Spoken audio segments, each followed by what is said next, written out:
ನಮಸ್ಕಾರ ವೀಕ್ಷಕರೇ, ನಮ್ಮ ಹೊಸ ಬೆಳಕು ಯೂಟ್ಯೂಬ್ ಚಾನಲ್ಗೆ ಸ್ವಾಗತ. ಇಂದು ನಾವು 2 ಅಡುಗೆ ರೆಸಿಪಿಗಳನ್ನು ತಿಳಿದುಕೊಳ್ಳೋಣ.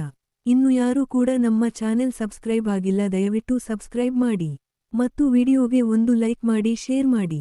ಬನ್ನಿ ರೆಸಿಪಿಯನ್ನು ಪ್ರಾರಂಭಿಸೋಣ. 1. ಚಪಾತಿ ನೂಡಲ್ಸ್.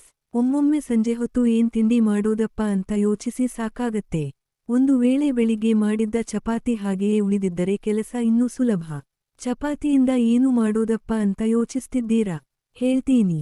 ಉಳಿದ ಚಪಾತಿಗಳೊಡನೆ ನೀವು ಚಿಕ್ಕವರಿಂದ ಹಿಡಿದು ದೊಡ್ಡವರಿಗೂ ಇಷ್ಟವಾಗುವಂತ ನೂಡಲ್ಸ್ ಮಾಡಿಕೊಳ್ಳಬಹುದು. ಅದರ ರೆಸಿಪಿ ಇಲ್ಲಿದೆ ನೋಡಿ.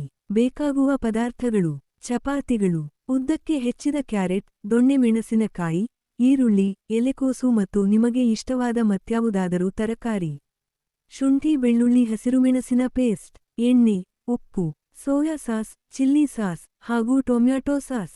ಮಾಡುವ ವಿಧಾನ: ಮೊದಲು ಚಪಾತಿಯನ್ನು ಸುರುಳಿ ಸುತ್ತಿಕೊಂಡು ಕತ್ತರಿಸಿಕೊಳ್ಳಿ ಅಡ್ಡವಾಗಿ.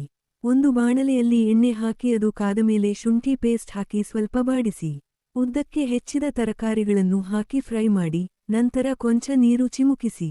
ತರಕಾರಿಗಳು ಫ್ರೈ ಆದ ನಂತರ ರುಚಿಗೆ ತಕ್ಕಷ್ಟು ಉಪ್ಪು ಹಾಕಿ ಚೆನ್ನಾಗಿ ಬಾಡಿಸಿ. ಈ ತರಕಾರಿ ಮಿಶ್ರಣಕ್ಕೆ ತಲಾ 1-2 ಚಮಚ ಎಲ್ಲಾ ಸಾಸ್ಗಳನ್ನು ಹಾಕಿ 1-2 ನಿಮಿಷ ಬಾಡಿಸಿ. ತಯಾರಾದ ಮಿಶ್ರಣಕ್ಕೆ ಕತ್ತರಿಸಿದ ಚಪಾತಿಗಳನ್ನು ಹಾಕಿ ಚೆನ್ನಾಗಿ ಮಿಕ್ಸ್ ಮಾಡಿ. ಈಗ ರುಚಿಯಾದ ಚಪಾತಿ ನೂಡಲ್ಸ್ ಸಿದ್ಧ. ಇದು ಕಡಿಮೆ ಸಮಯದಲ್ಲಿ ತಯಾರಾಗುವಂತಹ ಟೇಸ್ಟಿ ಸ್ನ್ಯಾಕ್ಸ್. ಟ್ರೈ ಮಾಡಿ ನೋಡಿ, ನಿಮ್ಮ ಅಭಿಪ್ರಾಯ ತಿಳಿಸಿ. 2. ಮೊಸರು ಕೋಡುಬಳೆ. ಬೇಕಾಗುವ ಸಾಮಗ್ರಿಗಳು: 1 ಕಪ್ ಅಕ್ಕಿ ಹಿಟ್ಟು, ಅರ್ಧ ಕಪ್ ನೀರು ಹಾಗೂ ಅರ್ಧ ಕಪ್ ಮೊಸರು ಅಥವಾ 1 ಕಪ್ ಮಜ್ಜಿಗೆ, ಕರಿಬೇವು, ಕೊತ್ತಂಬರಿ ಸೊಪ್ಪು, ಖಾರಕ್ಕೆ ತಕ್ಕಷ್ಟು ಹಸಿರು ಮೆಣಸಿನಕಾಯಿ ಸಣ್ಣಗೆ ಹೆಚ್ಚಿಟ್ಟುಕೊಳ್ಳಬೇಕು, ಜೀರಿಗೆ, ಎಣ್ಣೆ, ಉಪ್ಪು ಹಾಗೂ ಇಂಗು. ಮಾಡುವ ವಿಧಾನ: ಒಂದು ಪಾತ್ರೆಯಲ್ಲಿ ಮೊಸರು ಹಾಗೂ ನೀರು ಹಾಕಿ ಚೆನ್ನಾಗಿ ಬ್ಲೆಂಡ್ ಮಾಡಿ. ಮಜ್ಜಿಗೆ ಉಪಯೋಗಿಸುತ್ತಿದ್ದರೆ ಈ ಕೆಲಸ ಸ್ಕಿಪ್. ಒಂದು ಕಡಾಯಿಯಲ್ಲಿ ಮಜ್ಜಿಗೆ ಹಾಕಿ ಅದಕ್ಕೆ ಜೀರಿಗೆ, ಸೊಪ್ಪುಗಳು, ಹೆಚ್ಚಿಟ್ಟ ಮೆಣಸು, 1-2 ಸ್ಪೂನ್ನಷ್ಟು ಎಣ್ಣೆ, ಉಪ್ಪು ಹಾಗೂ ಇಂಗನ್ನು ಹಾಕಿ ಬೆರೆಸಿ ಸಣ್ಣ ಉರಿಯಲ್ಲಿ ಕುದಿಯಲು ಬಿಡಿ. ಕೊಂಚ ಕುದ್ದ ನಂತರ ಅಕ್ಕಿ ಹಿಟ್ಟನ್ನು ಹಾಕಿ 3 ನಿಮಿಷ ಹಾಗೆ ಮುಚ್ಚಿಡಿ, ಸಣ್ಣ ಉರಿಯಲ್ಲಿ ಇರಲಿ. 3 ನಿಮಿಷದ ನಂತರ ಹಿಟ್ಟನ್ನು ಚೆನ್ನಾಗಿ ಬೆರೆಸಿಕೊಂಡು ಅದು ಕೊಂಚ ತಣ್ಣಗಾದ ನಂತರ ಒಂದು ಪಾತ್ರೆಗೆ ಹಾಕಿಕೊಳ್ಳಿ. ಕೈಯನ್ನು ಒದ್ದೆ ಮಾಡಿಕೊಂಡು ಕೋಡುಬಳೆ ಹಿಟ್ಟಿನಂತೆ ನಾದಿಕೊಳ್ಳಿ. 1-5 ನಿಮಿಷ ಬಿಟ್ಟು ಪುಟ್ಟ ಪುಟ್ಟ ಉಂಡೆಗಳನ್ನಾಗಿ ಮಾಡಿಕೊಂಡು ಕೋಡುಬಳೆ ಆಕಾರಕ್ಕೆ ತನ್ನಿ.